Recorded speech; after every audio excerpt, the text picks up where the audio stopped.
Le 28 mai 1958, c'est le 9e gouvernement qui tombe, victime de son impuissance à agir en Algérie. Monsieur le Président, quelques mots, s'il vous plaît. Ainsi, mon gouvernement se trouve affaibli. En conséquence, j'ai présenté ma démission.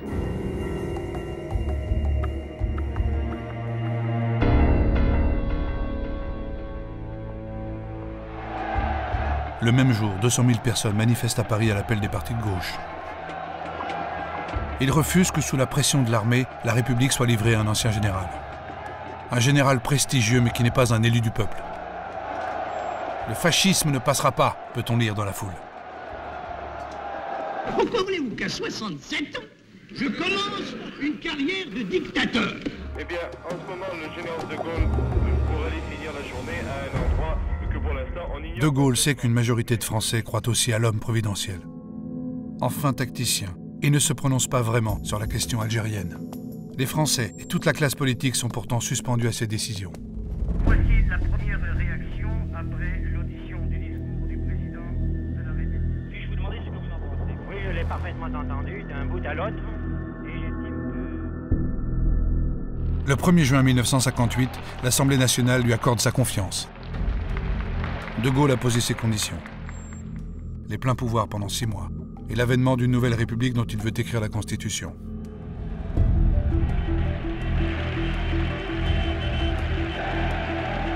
Les Français qui redoutent une guerre civile sont en majorité soulagés. Pour tous, De Gaulle va mettre fin à la guerre d'Algérie qui dure depuis 4 ans.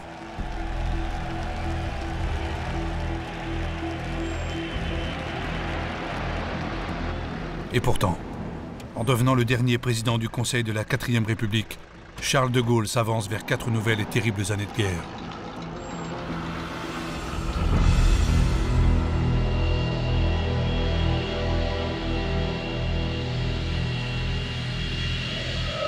Immédiatement après son investiture, De Gaulle se rend en Algérie.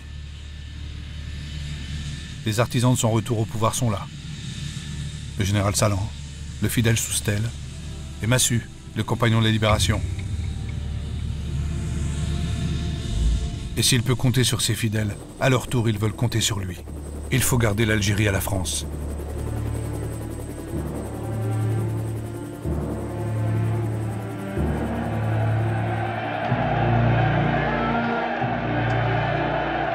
Ils sont des centaines de milliers à le lui demander. Européens, militaires, civils et certains musulmans.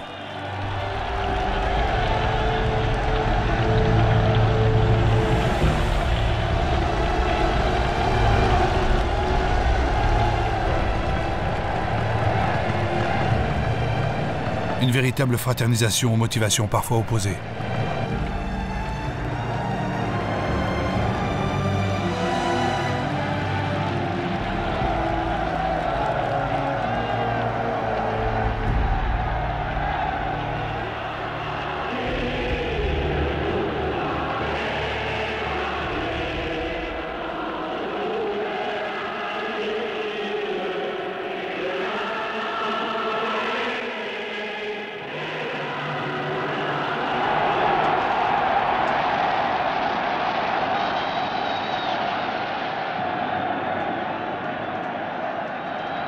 Je vous ai compris.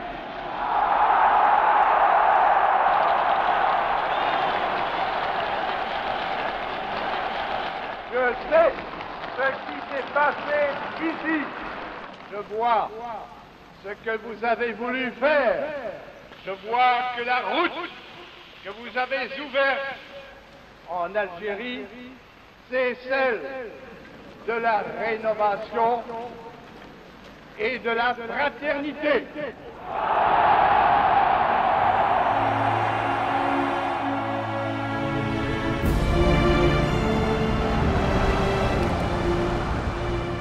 Et je déclare qu'à partir d'aujourd'hui, la France considère que dans toute l'Algérie, il n'y a qu'une seule catégorie d'habitants.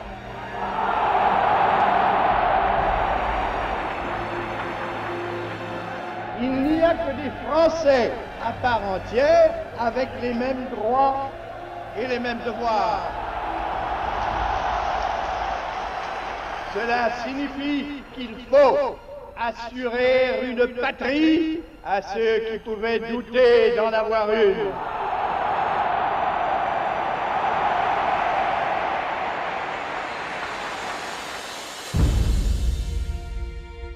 Assurer une patrie à ceux qui pouvaient douter d'en avoir une. De Gaulle vient de faire un pas historique. Un pas que la France n'a jamais fait en 130 ans de colonisation. Donner aux musulmans les mêmes droits et les mêmes devoirs qu'aux Français. Faire d'eux des citoyens à part entière. Imaginer avec eux l'avenir et reconnaître leur dignité. L'avenir. Les enfants d'Algérie qui jouent au même jeu, vont-ils fréquenter un jour la même école? Construiront-ils le même pays? De Gaulle veut faire évoluer l'Algérie. Mais comment? En donnant les moyens de vivre à ceux qui ne les avaient pas, leur a-t-il dit. Les moyens de vivre, la dignité, la citoyenneté. Ce rêve de paix, un enfant d'Algérie l'a fait. Il s'appelle Albert Camus et il écrit « J'ai choisi l'Algérie de la justice, où les Français et les Arabes s'associeront librement. » Mais pour l'heure, comme tous les Européens d'Algérie, Camus est inquiet. Quel avenir pour cette famille, présente depuis 5 générations? Leur petite fille Manon fête ses 4 ans. 4 ans, l'âge de la guerre. Comment imaginer qu'avec ses parents, ses frères, ses cousins, ses voisins, ses amis, elle quittera bientôt ce pays tant aimé.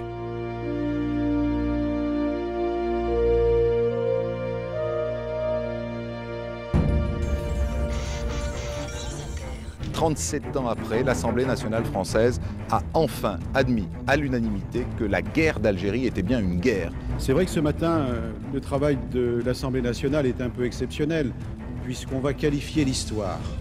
Oui, mettons fin à l'hypocrisie latente qui se cachait sous les mots d'événement, de maintien de l'ordre ou de pacification.